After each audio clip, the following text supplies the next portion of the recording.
Hi, I am Andrea, and this is Empowered by Darkness, a podcast for anyone seeking to dive deep into all parts of themselves, especially the darker ones, to become empowered by the integration of these into uncovering your unique expression and purpose. Here we shed light on the self-hatred, the resentment, the need for validation and saving, the fear of being loved, the illusion of power and damaging patterns, and many more topics that will challenge you to bloom wherever you are currently planted. Welcome to your life's work. Take a seat and let's get started. Hi, welcome back to the Empowered by Darkness podcast. I am your host, Andrea. I was thinking just before sitting down and recording that I've been in such an interesting place in my life where everything feels like it's goo, in the sense that nothing has any form yet, and I am just kind of swimming in the goo, and it's really uncomfortable, and I don't even know what I can do anymore, what I am equipped to do. Like, before sitting down and recording today, I had the thought, who am I to record a podcast?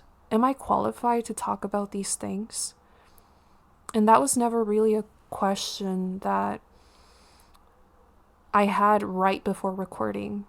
Obviously, I had it before creating the podcast, but not when I was about to sit down and talk about something. I usually had more conviction.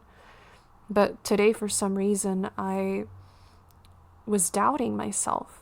And I think this has been a pattern over the past weeks where I just feel like everything that I am, the way that I view the world, that I conceptualize my day-to-day, it's shifting and it's becoming something that I don't yet know what it is. So I'm very impressionable right now. When I speak to people, I very much am listening to what they have to say because I'm trying to decipher if I actually agree with them or not. But I don't yet know that. It's like I'm in a new skin and I'm trying it out for the first time. And I am aware that other people know that this isn't a skin that I've been wearing for a while, so I'm very much still molding and shifting into all the little crevices that are new. So there's this fear of like, can people tell that I feel so incredibly insecure right now, and yet I know that I'm not insecure? And let me explain that. There's this expansion happening where I'm moving into this next transition in my life, and I'm trying to figure out what I want to take with me from the past version of me that just decayed. So welcome back to the podcast. That was a long-winded intro to say today's topic is all about being in a state of transition in life. Do you currently find yourself in a state of transition? Now, I'm not going to take credit for this topic because a listener of mine actually recommended that I talk about transitioning. And it's funny because when this person recommended the topic, it got me thinking how connected we all are, because I was actually considering recording on this, but I didn't think that my listeners would be interested in that. And maybe this person recommended it because they are going through a transition and they want to know if, there's something that I am going through that is similar to their own story right now. So if you are currently finding yourself in this place of moving into another part of your life that you don't yet know what it's going to look like, I hope that this episode will help you, because I think more than anything, we all need a pick-me-up in moments of just uncertainty and movement that feels like we don't even know where it's headed. So maybe you're bidding farewell to a past that is no longer savable, whether that is a past version of you, or a past with someone, or a past immersed in something that is no longer feasible. Whatever it is, you know that it's gone. But you also don't know what's next. And if you will be equipped to encounter what's next. See, that's the thing about transitions, that they come with all of these unknowns and all these questions and all these dimensions. Like, who's going to be in this new chapter? Do I have the qualities to adapt to what's going to be coming into my life next? Is there even something coming into my life next? Or am I going to be stuck in the in-between for an indefinite amount of time? It's kind of like a new beginning of sorts, but before you can even grasp that it's a new beginning, it feels like you're lost, like you're confused and you're stuck. And at the same time, you're wary because you just came out of a past that perhaps was very challenging. A lot of the times when we're transitioning, we come from having just gone through something very challenging. It's not always the case, but I find that with the people that I know in my life that have undergone transitions, they come from having just let go of a foundation in their life that they were familiar with. And that foundation could have been a style of living. It could have been, like I said, a person that they were accustomed to. It could have been a version of themselves that they were comfortable with and that other people came to know as like who this person was. You know, they just didn't have any other idea of who they could be other than what was already shown and what had already been through a couple trials in like friendships and relationships and career orientation. You know, it was already something set in stone. And then all of a sudden you're like, oh, I actually resonate with different things. I want to try this out. I want to expand in this part of my life and this part of my personality. So it's a lot of movement. But then at the same time, what sucks is that there's all this movement happening kind of internally, but externally in your day-to-day, there's not that much going on. Yet you know that something's coming because, I mean, mentally you rationalize with yourself and you're like, well, I can't stay here all my life. Like, this is obviously not sustainable. It can be that I stay here, but I feel powerless. Like, there's an absence of direction. I don't know what the right steps are, and I don't know if I'm able to take them. Because sometimes, regardless of our efforts or how much we desire to take these steps, maybe we don't have the strength to take them. Maybe we don't have the motivation to take them. With grief, specifically, if you're coming from a past of having lost someone important to you, there's sometimes very little motivation to take the necessary steps to transition. Because maybe you're angry at the transition. Why do I have to transition when I loved who I was before? I loved who I was with before.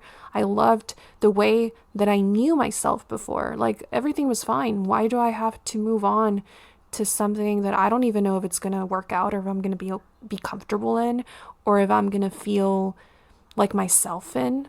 Like, God knows what's next, kind of thing. I remember getting my first taste of this weight of powerlessness and how it felt like I was being dragged into continual confusion, and I had a lot of questions. But at the same time, I didn't want to find out the answers.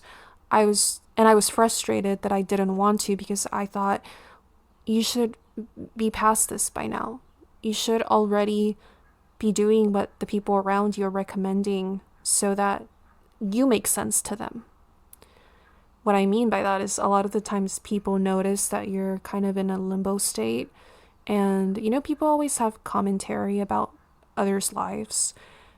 They may say something, innocent like, oh, I thought that you would have applied for a job by now.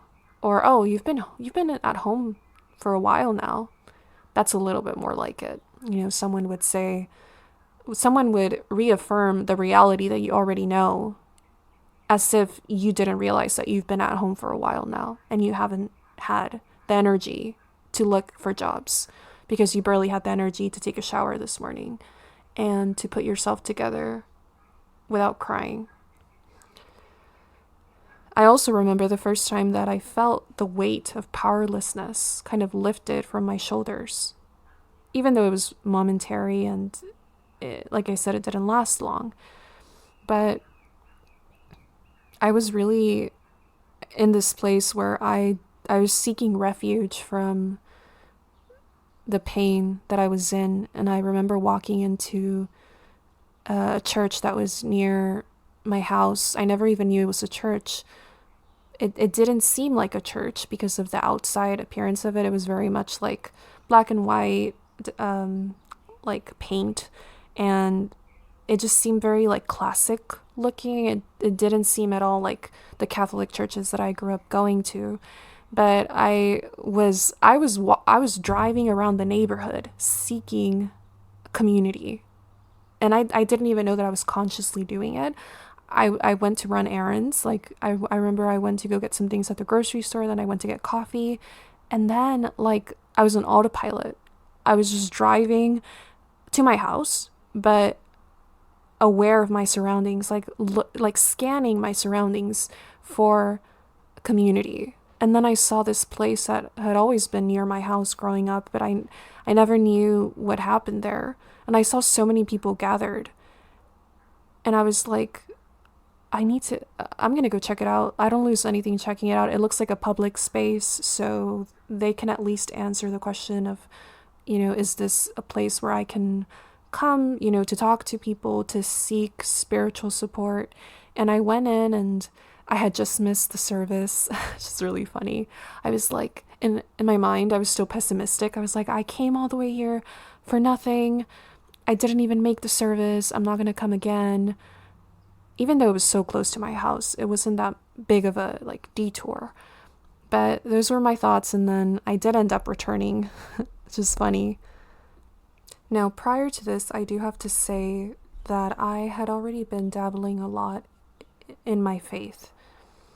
One of the primary things that carried me through my mom's treatment when she was going through cancer was believing that there was something overseeing what I felt was the injustice of her having this illness and continually being weakened by treatments that were meant to save her life. So I just had this feeling in me that we weren't alone, or we had to have someone that was taking care of the process that seemed never ending and extremely hurtful, or else it wouldn't make sense, or else everything would be a blur and it would honestly be unbearable. Maybe, and anyone can make the argument, that people that abide by faith, that abide by religion, they are constructing this belief system for themselves, because not having it would be facing reality without there being a cushion of comfort. And it would just be coming every single day face to face with uncomfortable realities that make you question the goodness of people, the goodness of intention, of humankind. It would just be a constant meeting that every single day, because we live in a broken world. So we're bound to witness that. And perhaps without knowing it yet, I didn't have the conviction to come in front of someone, to come in front of a group of people and say, this is my belief system, and I think it goes beyond just me looking for that cushion of comfort. and I actually believe in the entity that I am praying to. I wasn't there yet when my mom was going through cancer treatment. And I think I was desperately seeking to be one of those people that could stand in front of others, or could be in front of this microphone recording and could say, I know that something else exists and I am not alone. I think for me, it was just wanting to create, at the time that my mom was being treated, wanting to create some form of understanding and safety and promise that things could get better. And I put it all on God. And then when she died, I questioned God. I questioned why the cushion was gone, why I all of a sudden was thrust on the ground and experienced the coldness of reality, the coldness of treatments not having worked, and her body still having deteriorated at the pace that it did so rapidly. I questioned and I questioned, and I got angry and I got depressed, and everything that follows losing any kind of comfort. And it was a very dark place. And I always think that there's two ways that we can go. We can accept that things are broken and they are unfair, and a lot of people are in this reality that they see in their lives things that shouldn't be. They just shouldn't be. It shouldn't be that we have parents that do not know how to be parents, that put their needs above their kids' needs. It shouldn't be that we have parents that take it even further and abuse their children, because hurt people. But even then, it just shouldn't be that a kid that doesn't have the ability to stand up for themselves has to suffer through years-long abuse. It shouldn't be that people are murdered for qualities of themselves that they didn't have a say in determining, like the color of their skin. It shouldn't be that people even murder to begin with. A lot of things shouldn't be. It shouldn't be that cancer takes the lives of so many and that it's now more rampant than ever before. All of these things shouldn't be. Of course they shouldn't be. What kind of a world would say these things should be part of our reality? Like, no one would accept that. No one. And because so many people don't accept it, they live running away from it, running away from feeling the pain of the fact that they do exist even though they shouldn't. And then asking themselves, because they've sat in the pain long enough to ask themselves, then what do I do about it? If it still is, even though it shouldn't, what do I do about it? Where do I take all of this anger, all of this sorrow? Where do I take it? Do I just take it and lash out to the next person? Do I just take it and shield myself from the goodness that can exist in the middle of these constant storms in life? Do I just take it and I do unto others as was done unto me?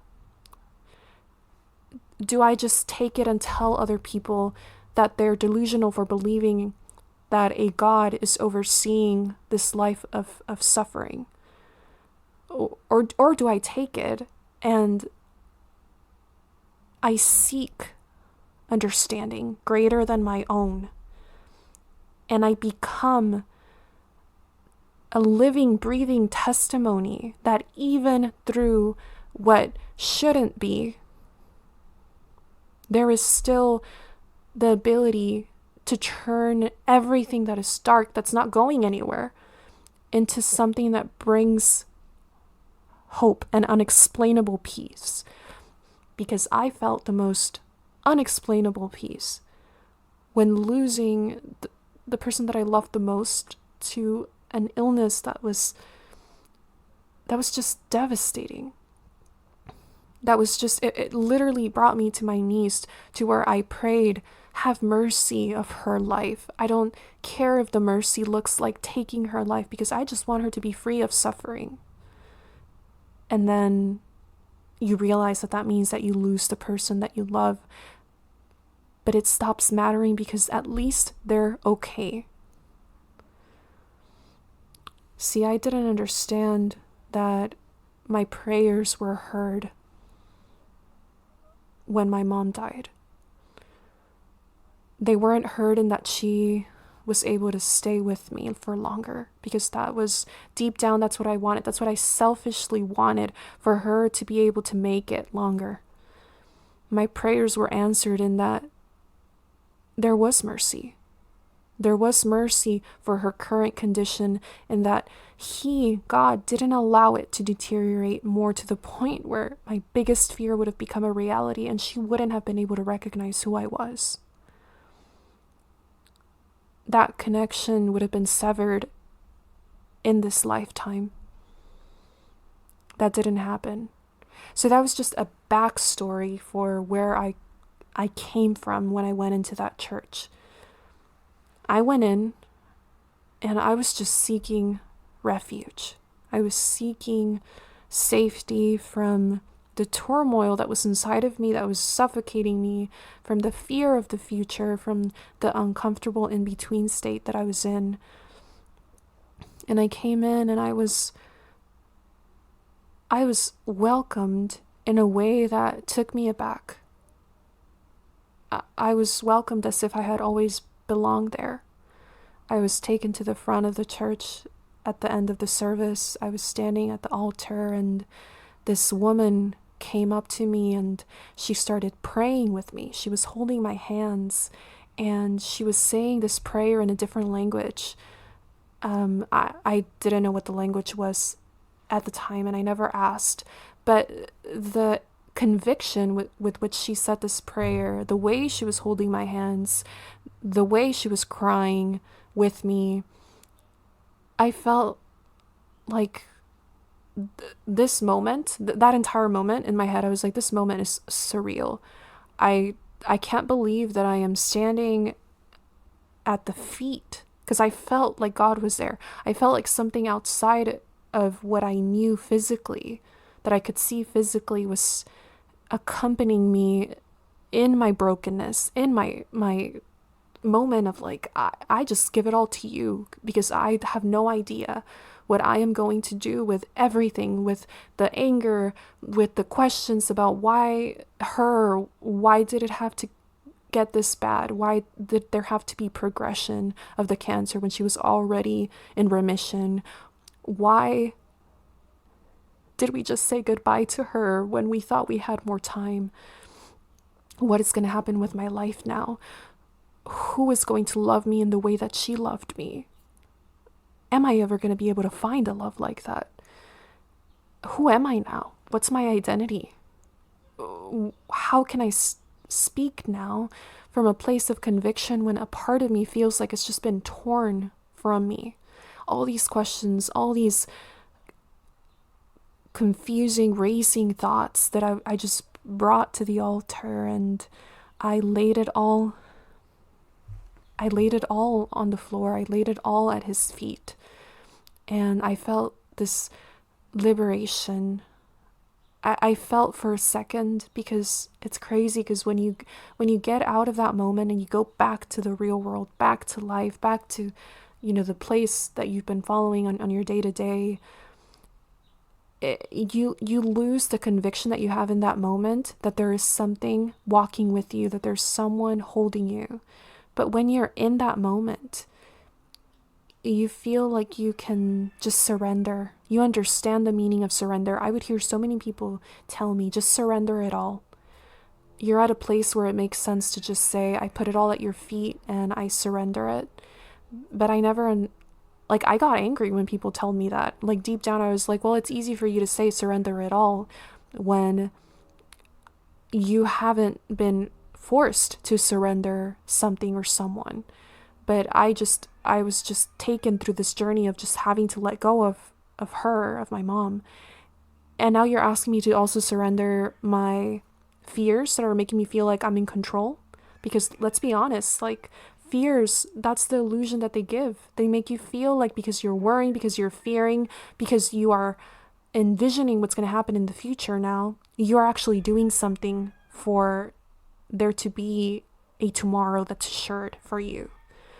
But what are we even changing when we're fearing? All that I've noticed is that, like, my body deteriorates. Like, I am actually becoming ill because of my worries, because of my anxiety. And nothing is materializing because I am still in the in-between. I am still in the yucky goo that feels like I'm not going anywhere. So for that moment, I understood momentarily what it was to surrender. And it felt blissful. It honestly felt like I was at the right place at the right time. And I wanted more of that. And there was a peace that washed over me, an understanding that in the future, because I didn't know when it was going to happen, my story, this part of my story, was also going to be added to my testimony, to what I would share with others. But I didn't know when that was going to happen. And I would pray a lot for clarity. Clarity on what I should seek, on where I should go, on what doors I should even knock on what I was supposed to feel in the moment. Because everything seemed really bleak and hopeless. And being honest with you, it seemed to me that the more that I sought clarity, the more elusive it became, the more it seemed to flee from me. It left me feeling resentful and more lost than before. I was going in like these waves of, for a moment I understood that my suffering was just a speck in the middle of so many people that were going through losses worse than my own, through the most unimaginable destitution where they felt like they were literally alone in the world, like completely, utterly, like they didn't have anyone that they could call if they were going through health issues, if they were going through depression. They just felt like there was no one that they could call. And I was fortunate that I still had people that I could call and that I could rely on. But then there were these individuals in my life that I saw and like they had no one. It would have been, and I know I am conscious of this, for me to have gone to them and said, hey, I've been leaning on God. You can also do the same. Even though I knew the power of God and I knew that there were things unexplainable that came from His grace, I felt in my heart like saying that to them was just going to be, it might have planted a seed that would have been watered in the future, but in this moment, for them to feel that level of loneliness and destitution and unlovableness, because a lot of people felt that were in these scenarios like they weren't worthy of love because they were in a place where love had been stripped from them and the possibility of it was just so elusive and like who knows where it could come from. That telling them like there's this loving being that's there for you, that's going to pick you up and take you somewhere, that's going to give you hope and safety. I refrained from doing so. Maybe it was a mistake, but in my heart I just knew that there were these levels of suffering that were so different from my own. And yet I was like in awe of how I was going through things, but there were all these parallel lines to me of individuals that were also going through like the worst trials. And I was like, this is life. This isn't a moment of why me. It's a moment of what am I going to do with the why me? Because I cannot stay here for as long as I'm planning to stay, to the point where it's going to just bury me deeper in the questions and in the anger and the frustration that I'm not going to know how to get out. I'm not even going to know if there's an exit. I want to have some sense of there being an out from this for my own sanity. And of course, like I wanted to know so desperately what was next in my life because I had this fear of staying in the dark for longer, of not being able to have something stable to hold on to, of being at the mercy of my situation and what I had just lost. I was afraid of that. I was afraid of staying there too long. I wanted a clear destination, a point in the horizon that would bring the confusion, the loss, and the heartache together in this neat bow that ended up like presenting itself as the reason for why this old phase of my life had just died, of why I felt like I was dying myself, mourning the things that could no longer be, mourning the me that could no longer live because the person that brought to life important parts of me had just died. And in a way, my identity was being challenged. I was shedding parts of me that were no longer going to be at the forefront in this new life stage that I was walking into. And it was so uncomfortable. Because like I said in the beginning, it was like trying out a new skin every day, hoping that it will feel familiar, but wearing it reluctantly as I would go about interactions with people that didn't know the inner struggle that I was going through. They didn't know that I wrestled with keeping up with life obligations that I couldn't opt out of, but that also didn't feel like they resonated anymore. It felt like a task that was needed to be completed, but I was just completely, it eluded me why this mattered. Why does it matter if life takes these unexpected turns and we are brought back to square one, where we're trying to determine, do we even have the ability to move forward? What's that going to look like? I just felt off and confused, and I yearned desperately for congruency, for meaning, for truth, and I couldn't find any of it. I was in the dark, trying to find a way to be okay with it. With feeling lost, sometimes we also come to feel despair. The sense that everyone else has a sense of where they're headed except you. Even when naturally, this is far from the truth, but despair can be so convincing. It can even be intoxicating.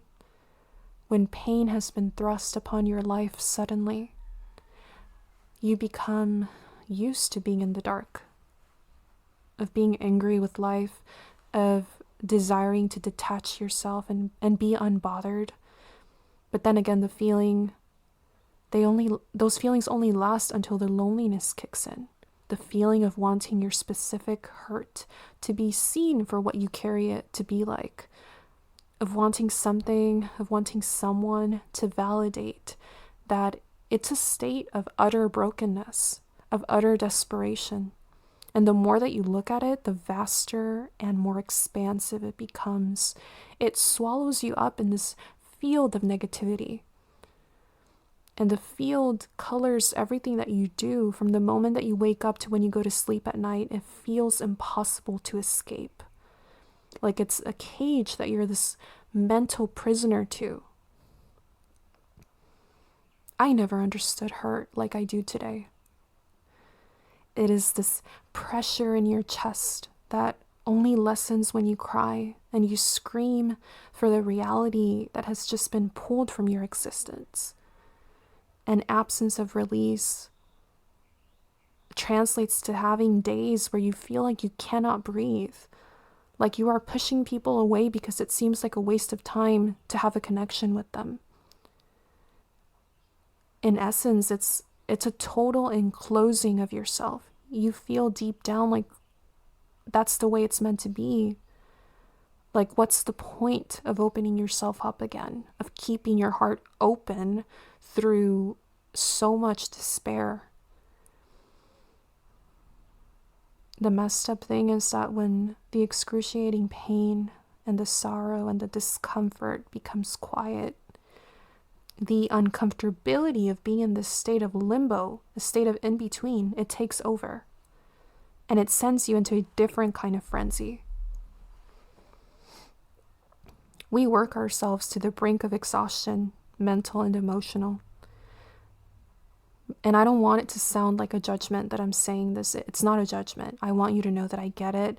I get that you feel like you cannot escape this never-ending state of heaviness, of obscurity. And many, so many, are right here with us in this state. I don't think that the difficult experiences of this life are meant to create anything other than this. It makes sense that you go around in circles in your mind and that you arrive at the same senseless stop, trying to find a reason to keep going and to not beat yourself up continually for how you're handling change, how you're handling disappointment, loss, failure. It makes sense. The way I look at it is, how else would you react to something so destabilizing? You also have to look at it from a standpoint of there's always options. We have free will. We have the opportunity to choose where we're going to turn to. I always say that in my podcast because it's true. The other day I was sitting in for a sermon where the pastor was talking about the topic of seeking safety and what do we turn to seek safety. And many people turn towards what I always talk about: relationships, drugs, alcohol, sex, pornography, achievement. There's so many. The list goes on. Many people turn to a combination of these, me included at some point in my life. And even now, as I'm going through the grief process, I'm not going to be a hypocrite and sit here and talk to you and say that I haven't turned to these immediate sources of quote unquote safety while I'm going through trials. I feel like my testimony would seek to have any validity or any real weight to it if I just said that I turned to something other than what is readily available for all of us to seek. Because sometimes we don't have strength to seek anything other than that. And that's just the blunt truth. It's easy to seek the escape of alcohol, the escape of relations, like having a relationship with another. It's so easy that we have dating apps that make it possible to do it in one afternoon. You send a couple of text messages and you have someone in your house that is a distraction from the uncomfortability of what you're going through. It's so easy that when you have to exercise a level of discipline to see beyond the convenience of these first options, it's a lot of effort to exercise that discipline. And all you want is just like a breather from what you're going through. I get it. My first line of seeking refuge was not God. And I have shame about that. And I have come to God with that shame. But I come to you expressing the same feeling that I expressed to him. I feel shame that I didn't listen long enough to the direction that you were pointing me to. And that I felt so much burden in my heart that I felt like, how could anyone bear this other than me? Like, this is my suffering to bear because I'm enclosed in my own life and no one knows how much it hurts other than me. Like, these are the real thoughts that a lot of people have when they're going through pain. They think these were the cards that I was dealt, so I must bear the weight of it all. And of course, I will share some of that burden with these first line resources of the relationship, the substance, the addiction. I will share that weight, but I continue to bear it all. And I'm here to tell you that you don't have to bear it all. And you don't have to make the decisions of allocating these burdens unto these first line of resources that are only going to drain you and that are going to make you feel like you're lost and unlovable and that you don't have direction in your life, like you don't have purpose in your life.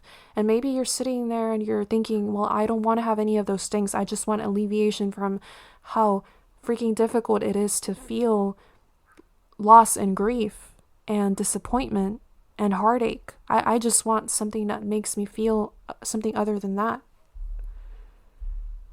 Frankly, I sometimes stir away from talking about these two separate pathways that you can go on when you're going through very difficult internal states. The reason I stay away from talking about going down the pathway of destructive,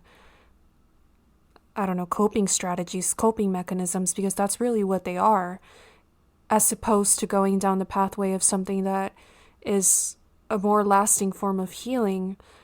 I stir away from talking about it in these opposite poles kind of situation because there's always the sense that I'm judging either side, when I think it would be so much easier if when we talked about these things, we removed all the judgment, all the shame, and just we were honest and we said, it's perfectly fine if you find yourself, like I said, wanting to go for those immediate resources that are like the drinking, the sex, whatever you're finding yourself gravitating towards.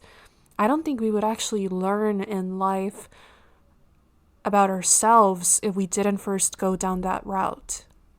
And a lot of people stay in that route all of their lives. They never really conceive of something else. And that's perfectly fine too. I don't think I am better or my mentors are better because they have achieved the ability to go beyond that first line of self-care and, just going down a route that feels like it's alleviating the pain. I think it's just honestly a continuum, and the reason why I bring up that there is an alternative is because sometimes when we stay in that path of going down these forms of coping that are, less than ideal, we end up feeling lost and we end up shaming ourselves. We hate ourselves. We have low self-worth. And the patterns of behavior that we are engaging in, they're like self-perpetuating the same feelings of hatred towards ourselves, the same disillusionment that we have about others, the same anger that we have toward life in general, toward injustice, toward being in a different spot in life compared to who we believe is in a better spot. That's the reason why I bring up an alternative, because I know that I have sought, like I said, those ways of coping, and in the long run, I have found myself getting more and more confused about what it is that I am actually reaping from those things that is serving me and that I don't feel like I am a slave to, because a lot of the times one of the mechanisms that I used was drinking, and yes, I felt like I was able to get by with certain situations that were really uncomfortable, and I was able to just block them out, kind of step outside of my body for a moment and go through the trauma of the situation without having to feel all of it. And I was able to have a degree of composure with drinking being, kind of what I was going for at that time. No one knew, but with drinking, I was able to keep a facade that allowed me to just be the person that other people expected me to be. And it worked for a while, but in the long term, what it ended up doing was I was miserable. I was depressed. Like the drinking precipitated other things, like looking for relationships, looking for, kind of intimacy to satisfy relational needs, the need for love, the need for care, the need for attention and validation and safety. And it was like the drinking made my decision making be, this feeling of like this hole of need that was pulling in everything that was a mirage, claiming to be healing, claiming to be understanding and safety, but it really ended up being something ephemeral. Like, it didn't last. It was just for the moment being. It quenched something. It quenched perhaps the need to be held, to be accompanied in my suffering, but it wasn't anything lasting, and it made me feel even worse after. I held a lot of shame from a lot of the things that I sought from that place, and I didn't realize this until I stopped drinking, that I was in that cycle that was like self-feeding, self-perpetuating. What this is all to say is that the state of being in between in life and transitioning is very real. It's very uncomfortable. I am in it myself right now, and I notice many things about myself that are coming to the surface to be kind of like assessed. Like, do I want to carry this part of me onto this new stage that I am walking into, that I have no idea what it's going to look like? But do I want to carry the part of me that would so easily venture into seeking connection for the sake of having someone validate my choices, validate that I am going to be okay, that what I am deciding for my life can be trusted? Am I carrying that part of myself onto the next stage? Or have I learned discernment? Have I learned how to take care of myself and self-soothe before I walk into this stage that's unearthing, that is scary because I don't know what's going to be on the other side? But the truth is that it's we don't have to know. A lot of the times people don't know when they're about to enter into something new, and it's okay not to know. And I have to remind myself of that, because I feel like by knowing I am prepared. But the reality is that sometimes I can know what's ahead and prepare as much as I think is needed, and there will always be something else that I would have needed to have done or needed to have known.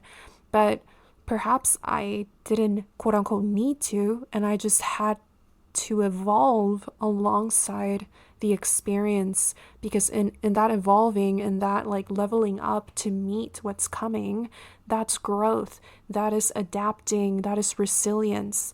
Those are qualities that you would never develop had you not gone through the experience, walked into the unexpected, and thrived and accomplished staying afloat, even though everything else seemed like it would be ground in which you wouldn't be able to hold yourself together, and yet you're still able to. And yet you look at your past, and there are many, I'm sure of many transitions that you have been through where you didn't know what was going to happen. You didn't know if you were going to have the inner strength, the inner resources to be able to carry on to this opening up of this phase in your life that you had no idea what it was going to come with. Or maybe you did, and either way, you surprised yourself with how you were able to adapt. Probably not with an absence of hardship, because we know that there is going to be hardship. But what I mean to say with this podcast episode is really to comfort you and telling you that I am right there with you. I understand that there are better days than others. There are days where I feel the weight of change and the weight of wanting to be prepared for what's coming, but having no idea what's ahead. Frankly, I don't have an idea, but it's okay. And I'm learning to accept that I don't know. I don't have all the answers. My understanding is very limited. I don't think our understanding was ever meant to be like all-knowing. That's not on us. That's on a higher power. At least in my opinion, that's on a higher power. I do not have to know why this happened at this particular time in my life. I do not have to know why this fell apart, why this person walked away, why I am no longer able to show up in this way. why I am doubting certain qualities in myself that I thought were now solidified. I do not have to know why these things are happening, and I release the need to know for this moment being, because it's not serving me to torment myself with wanting so much clarity that I miss the point of not having clarity and still walking through with faith, with trust, that I work for having that every single day, because I'm not just going to wake up and I'm going to have faith that this is going to work out. This is going to end up being clear in the next coming days. I don't know that, but I'm choosing to have faith because of what I've lived through in the past, because of the trust that I have in something bigger than myself, because I know my limitations, I know my weaknesses, my shortcomings, and I know that in the past I haven't done it all by myself. I have had support from something else. In my case, support from God, and a lot of people have the support of a higher being, but they're not yet in their life in a point where they have come to find that, to assert that. And that's okay. The other day, I was sitting for service. The pastor said something along the lines of, we have so much faith in things in our lives, things like faith that the chairs that we sit on are not going to fall apart. We just trust that the screws are tightened to the right setting so that we don't sit on the chair and just completely, fall to the ground. We have faith that our car is going to turn on in the morning, and it does. Sometimes it doesn't, but we don't go in every single morning and we think, oh my God, the car's not going to turn on. And we fear that. A lot of the times we just blindly have faith in things working out in our lives. Why don't we carry that same degree of faith towards things that are outside of our control? Right now, I can't control what's next. I can't control people's reactions. I cannot even control certain parts of me as much as I would want to, but when I'm depressed, I cannot control the motivation that I have. But I'm trusting that this is something that I must go through in order to experience healing and revival and change and transformation on the other side. I want to end by just saying that I have, in my own life, in my own experience, have been turning a lot to God. Many of my listeners, I don't know what your belief system is. I just want to share with you, though, that for me personally, this world, the things that happen in this world, the suffering, the uncertainty, so much of what occurs, it would be too much to bear without imagining that there is something bigger, that there is a purpose.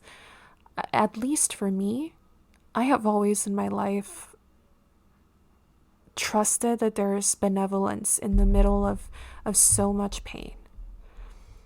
It would be very hurtful, and it would honestly be very depressing to go about life thinking that all there is destruction followed by a change in heart, because we have seen so much darkness that our hearts can no longer be open to experience the lighter aspects of life. That once someone is touched by sorrow and misery and just tragedy in their lives, that they would completely shut down and miss experiencing life.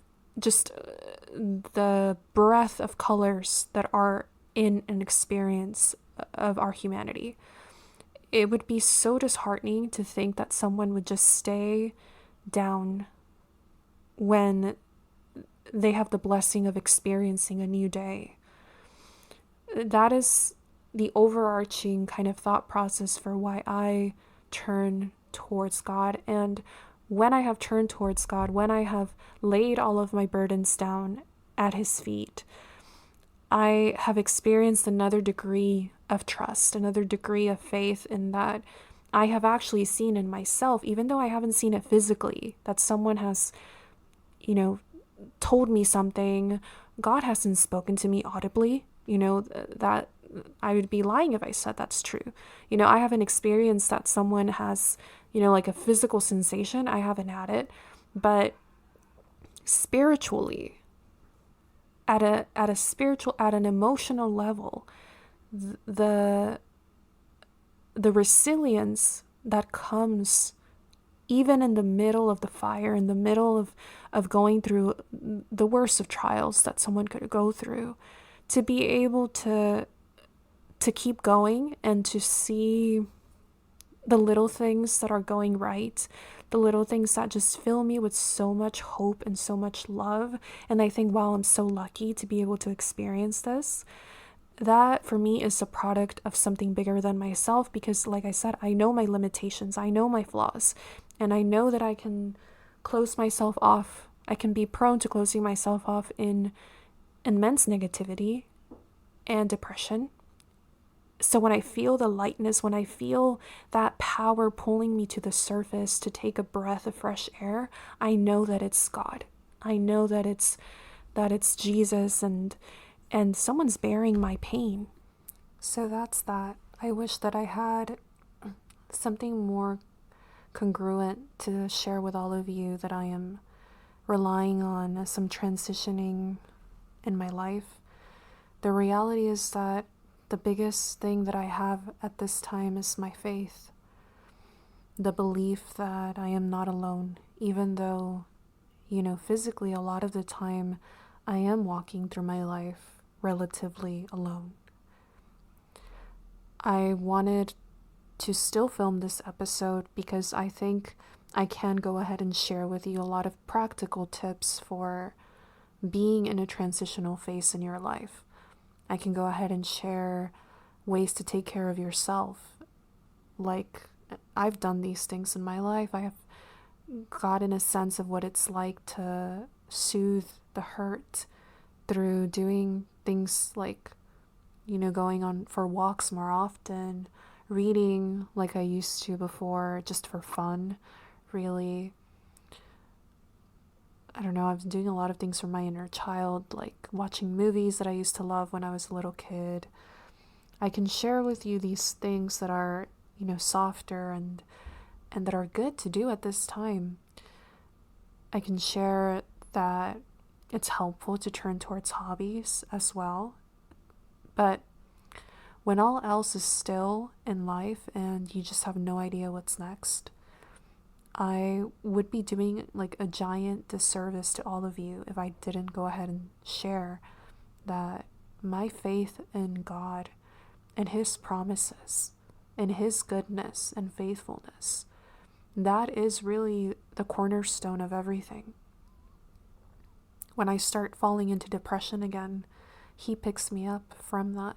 And not because it's something that I deserve, because I know that I'm very flawed. And I come to Him admitting the many things that I cannot do for myself. But with His goodness, I find that little by little things start to change, and my perspective starts to morph into something new, into something that allows me to bear the pain a little bit longer and see it transform through time. I hope it will do the same for you, honestly. This isn't about religion. This isn't about a belief system. This is truly just having a trust in something bigger than us, in what started creation. If we really want to step into this place of surrender, it's going to be really hard to stay in that place without faith in God and faith in the ability He has to make things right, even though it's beyond our understanding, beyond our timing. It's the only thing that really makes the in-between state bearable, to be completely honest. So I hope that you enjoyed this episode. It might have been a little bit all over the place. I had to take a couple breaks with recording because it's just so hard when you talk about faith, because you really want the person listening to feel what you have felt and to experience the truth in what you're sharing, because it feels literally like you have this friend, this ally, this true source of refuge that's available to you at all times. But you have to make the decision to turn to him, to turn to that fountain of just comfort. And when you make that decision, many good things come from it. But of course, like, we don't stop living the existence that we're in. Things are not just going to start being colorful and perfect, and they're not going to just make sense all the way around right away. Life is still occurring, and we're still going to miss the people that we lost. We're still going to feel confused, and that's fine. That's when Jesus came here and he lived this earth. He walked the steps that we're walking now. He continued to experience hardship. He went through all of the things that we have gone through and that we will go through. And through all of that, he held a belief in something greater. And that belief sustained him, sustained his diligence and his resilience and his mercy for others, his unending compassion. And he experienced it all. Perhaps more than what you listening have gone through, and not to belittle what you've gone through, but to put things in perspective. I really am so appreciative of you listening to this episode. And if you're going through a transitional phase right now, I'm sending you all of my love, my support, my good energy, because I know it's hard. I know it is. But you're going to get through this, and this is going to serve as just one more piece of your testimony. I really, really do believe that. I just don't say that lightly. The true strength, the true power behind the testimony comes from moments like these. Moments where you're in the fog, when you can't see what's ahead. Because the people that you're going to be sharing your testimony with one day, they're going to be in the exact same fog that you're finding yourself in right now. And they're going to believe that they can get out of it because you did it.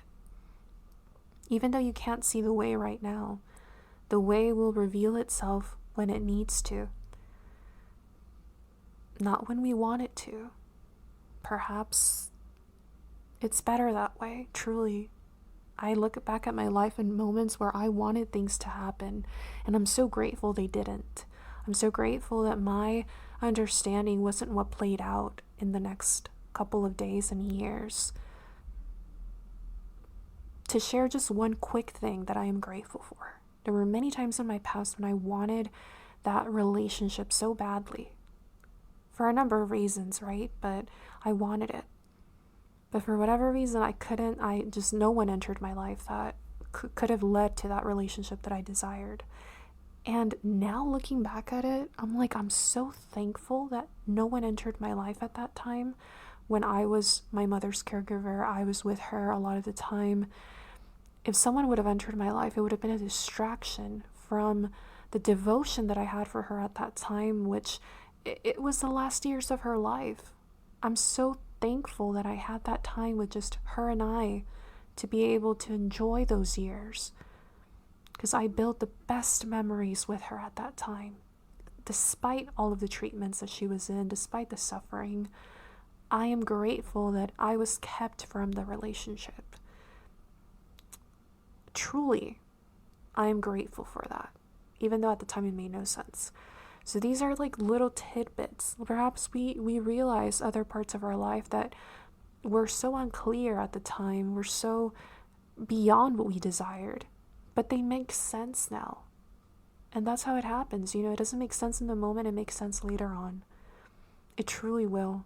I hope that you can feel the conviction behind what I just shared, because gosh, I think about that and I'm like, that's just wonderful. It's a blessing. So I'm sending you my love. Thank you for tuning in, and I will talk to you in my next episode. Thank you. Bye.